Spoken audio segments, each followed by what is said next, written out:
My name is Swami Durgadas. I'm Executive Director of the Riverfront New York. We have an on-site program, which is our pantry, and we have two mobile outreach programs where we do the same thing on a line in Rufus King Park in Jamaica and in Brooklyn, New York.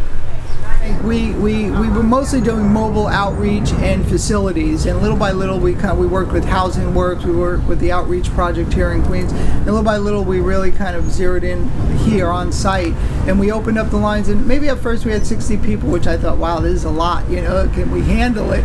And within those years, I mean, last year we served, you know, by our stats from Feed NYC, we served over 68,500 people. You know, that means someone coming to the pantry and their immediate family, kids and adults and seniors.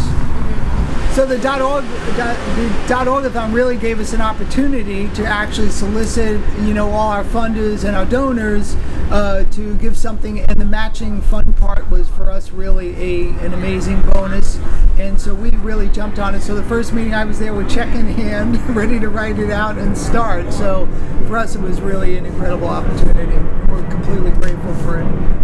We're looking for not only giving people food, but we're really looking for the outcome. How can we help someone? We've always tried to expand our programs. We're a group of volunteers, so it takes a lot of work to, you know, to do our programs. So we tried to decide how we can expand the outcome and take somebody off of a poverty line. How can we kind of implement those tools? And so for us, you know, we tried to establish, so we partnered with St. John's Bread, which is in Brooklyn, and we've adopted their ETO system, which is a database system. So we can actually help clients who come here actually further access not only food, but benefits, food stamps, housing, and the such.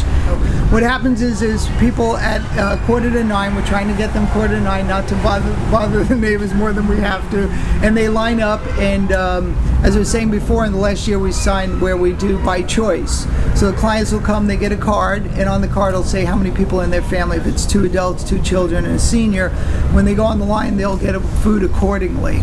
And we established that probably about 9 months ago to a year, and that's been one of our, I think, one of the greater things we've done, in the sense of really being efficient, that people really choose what they eat rather than us making a bag and giving them what we think they eat. Our cash, we operate probably on about $80,000 a year, which is not very much to serve that many people. It comes to less than $1 a person per year in our service.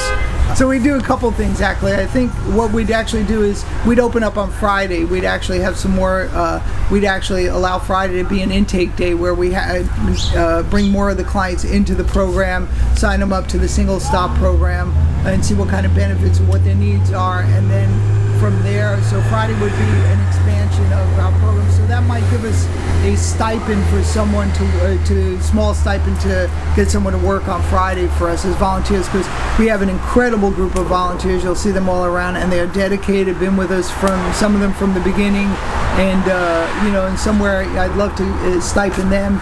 I think also, you know, supplies are always kind of in lieu of what we get from Food Bank, EFAP, and all our other areas, CHIPS, I mean, Nourish America, and all these different groups.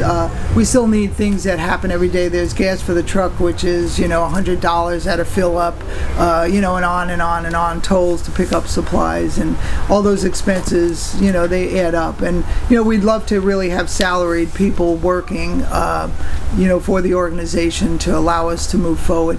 And our real dream, if we, which I don't think this .org will do, but hopefully the next one, we really want a new facility where we can implement a couple programs after school, and, you know, the Shake program designed by the Food Bank, and a couple of different programs we really want to implement for kids that come to our program, because we think we could be more effective in actually entering into the lives of kids and kind of giving them a better shot at, you know, really having a future that's full and bountiful and healthy.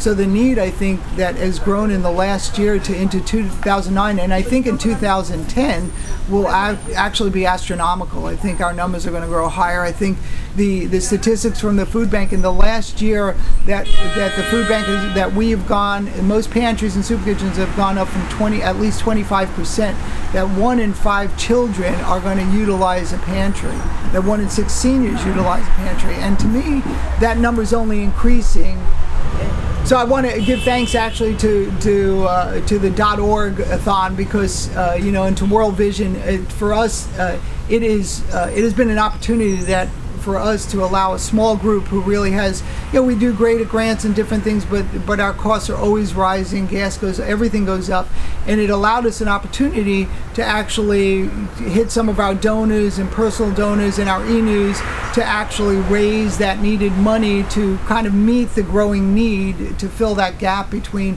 what we had and what we have. So many grants have dried up, they've changed focus and direction, so this hopefully will allow us to operate, you know, to go into next year operating, you know, not as in the plus, but at least not in the negative. So we are, to the .org-a-thon, we are beyond grateful.